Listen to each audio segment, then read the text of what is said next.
Assalamualaikum warahmatullahi wabarakatuh. Bismillahirrahmanirrahim. Alhamdulillah rabbil alamin. Allahumma shalli ala Muhammadin wa ala alihi wa sahbihi ajma'in. Wa la hawla wa la quwwata illa billahil aliyyil azim. Amma ba'd. Kita bersyukur kehadirat Allah Subhanahu wa taala karena pagi ini kita dapat melanjutkan perkuliahan kita dengan materi akhlak. Kemarin kita sudah membicarakan tentang definisinya, pengertiannya menurut bahasa, ya, berasal dari bahasa Arab.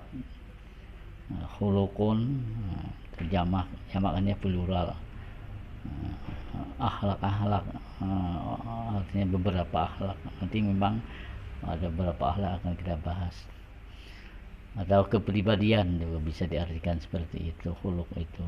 Atau juga sosila dan lain-lain sebagainya. Kemudian menurut istilah juga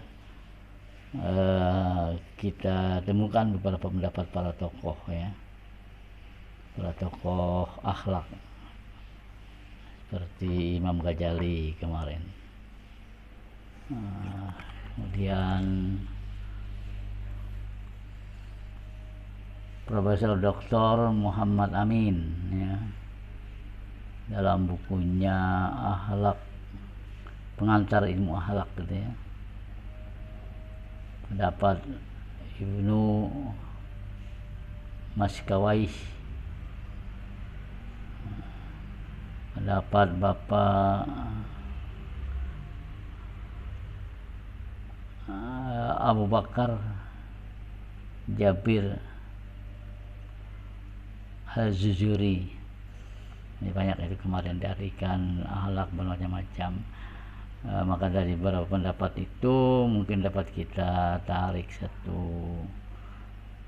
pendapat, ya, secara umum bahwa akhlak itu adalah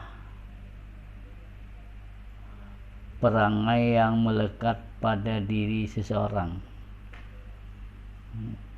Perangai yang melekat pada diri seseorang yang dapat memunculkan perbuatan tanpa mempertimbangkan atau tanpa banyak memikirkan lagi, dan tanpa banyak pertimbangan. Nah, itu akhlak itu. Ada juga mengatakan akhlak itu adalah etika, itu dalam bahasa Inggris, ya. Etika itu adalah akhlak.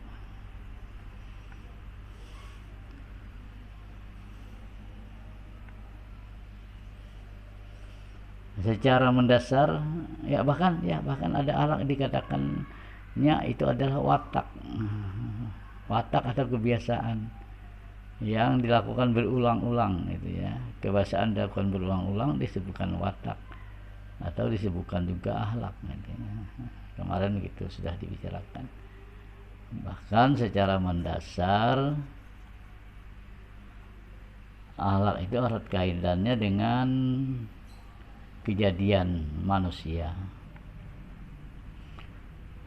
Akhlak, nah, itu erat sekali kejadian manusia karena manusia itu dijadikan oleh Khalik. Khalik itu ya pencipta. Bahasa Arabnya Khalik. Kata akhlak itu berasal juga dari kata Khalik, ya.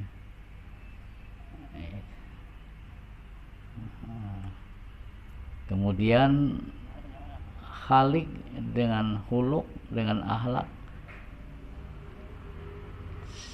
terkait lagi dengan makhluk. Makhluk apa? Makhluk artinya ciptaan Allah, itu makhluk, ya.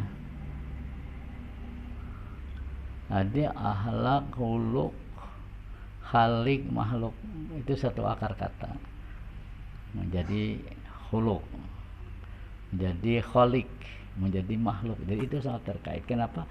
Kaitannya kenapa? Karena akhlak atau perangai ini yang dilakukan oleh seseorang itu pasti akan dipertanggungjawabkan kepada Al-Khalik tadi. Makhluk bertanggung jawab kepada Khalik. Manusia bertanggung jawab kepada orang yang menciptakannya. Itu kaitan yang ada tadi. Karena itu Al-Khaliq, pencipta, akan minta pertanggungjawaban kepada makhluk manusia terhadap khuluk, kelakuan, perangai, adab, tingkah laku, susila yang pernah dipraktikannya atau dilakukannya selama dalam kehidupan. Itu kalau dikaitkan dengan akar kata bahasa tadi. Terkait dengan diutusnya Rasulullah, maka Pak Rasulullah pun diutus untuk menyempurnakan akhlak-akhlak yang mulia ini, disempurnakan supaya kita benar-benar menjadi makhluk yang baik gitu. Menjadi ciptaan Allah yang bermanfaat, berguna bagi orang lain. Maka Rasul diutus.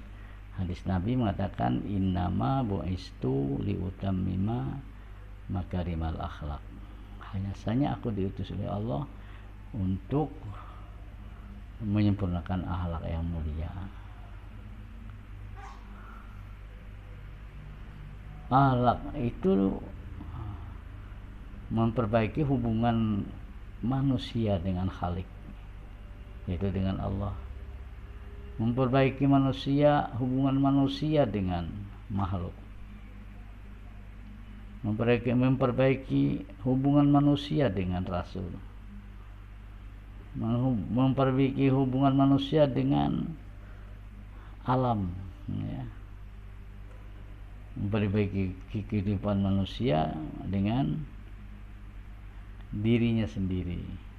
Jadi supaya hubungan dengan Allah harmonis dengan manusia, damai dengan Rasul, menuruti dengan alam, menjaga dengan diri sendiri juga, memelihara agar jangan sampai dirinya teraniaya lantaran dirinya sendiri. Itu dijaga juga. Mungkin dari itu, maka pembagian akhlak itu ada dua bagian. Pertama yang namanya akhlakul karimah, yang kedua namanya akhlakul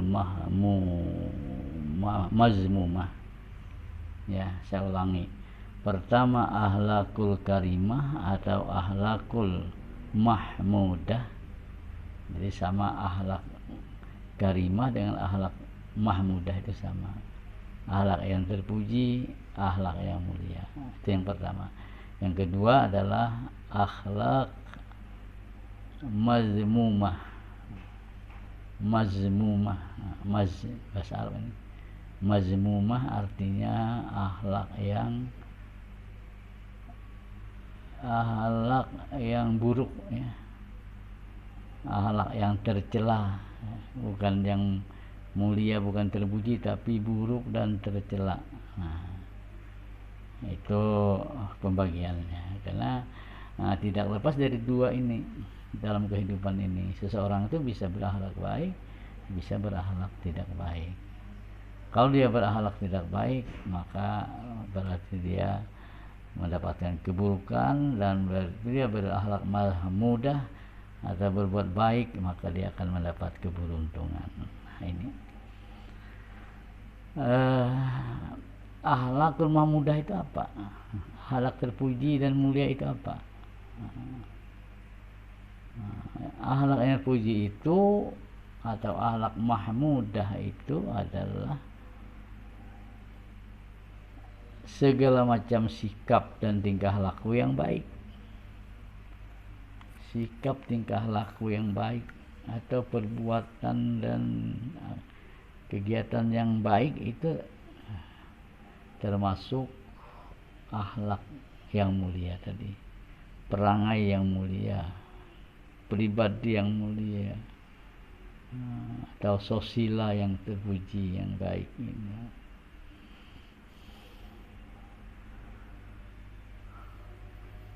Akhlak ini dilahirkan oleh sifat-sifat mahmudah. yang terpendam dalam jiwa manusia. Jadi sifat yang baik itu sifat mahmudah, sifat terpuji yang terpendam dalam jiwa manusia, dalam diri manusia. Dalam diri kita ini ada di sana sifat terpuji, namun juga ada juga sifat tercela terpendam di dalam jiwa ini. Kalau dia nanti sudah dipengaruhi oleh pengaruh-pengaruh dari luar. Pada dasarnya pengaruh yang baik itu, sifat-sifat terpuji itu, itulah yang ada pada diri setiap orang. Tapi kenapa ada sifat mahmudah? Nah, itu nanti karena dia sudah dipengaruhi oleh beberapa faktor, oleh lingkungannya, oleh pendidikannya, oleh pergaulannya dan lain sebagainya. Nah, ini padahal pada dasarnya, pada awalnya manusia ini diciptakan Allah dalam keadaan fitrah. Ngerti fitrah ya? Fitrah artinya dalam keadaan suci, bersih, mahmudah, terpuji. Selama ini belum dicampuri atau belum terkontaminasi dengan lingkungan, orang selalu akan baik.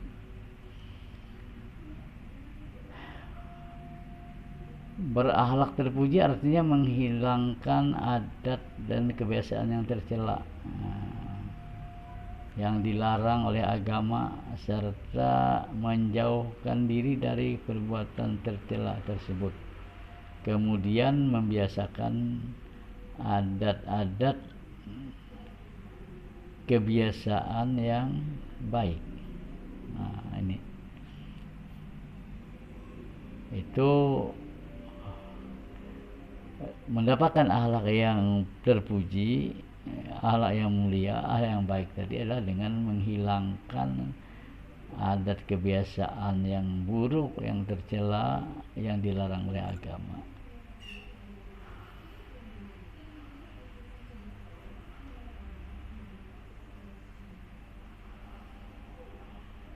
Akhlak mulia atau mahmudah ini seyogianya dimiliki oleh setiap muslim, ya. Jadi seyogianya itu sehingga sepatutnya, bahkan seharusnya seorang muslim itu memiliki sifat-sifat ini. Jangan sampai bersifat yang tercela tadi. Itu seyogianya. Tapi dalam kenyataannya ada saja yang memiliki akhlak yang tidak baik, karena tadi diracuni sudah oleh budaya atau lingkungan, oleh keadaan di mana dia tinggal, bahkan oleh pendidikannya juga. Kalau salah didik, salah asuh, maka dia akan membawa kepada hal yang tidak diinginkan tadi, bisa bersifat tercela dia.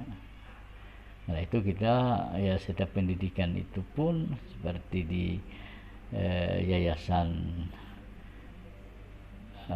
MAB ini, ya, Muhammad Asad Al-Banjar ini, itu akhlak diutamakan, karena betapapun banyaknya ilmu yang dimiliki, banyaknya pengetahuan, keterampilan yang dia kuasai, tapi tidak berakhlak, tidak akan membawa kemaslahatan dan kesejahteraan, tidak membawa kebaikan, tapi malah akan membawa kepada kerusakan dan kehancuran. Ini akhlak. Kenapa orang membunuh? Karena tidak berakhlak dan lain sebagainya. Apa saja akhlak mulia itu? Ya, di antaranya adalah sifat mahmudah. Itu sifat sabar, jujur, rendah hati, gigih, adil, bijaksana, lembut, dan sifat-sifat terpuji lainnya, ya, seperti husnul janwa, berbaik sangka, itu juga suka menolong, ya, juga itu sifat terpuji. orang yang memiliki sifat mahmudah dan terpuji ini akan menjadikan tutur kata dan perbuatannya selalu baik, dan dia menjaga daripada tutur kata dan perbuatan yang tercela. Itu sudah pasti ya.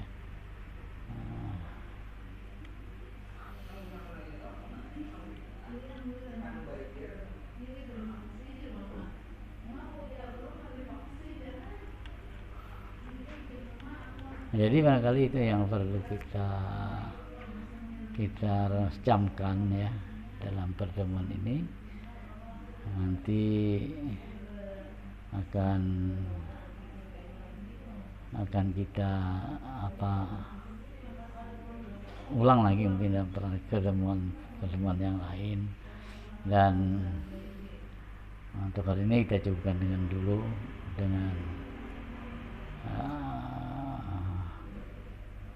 dengan mengucap hamdalah atau alhamdulillah.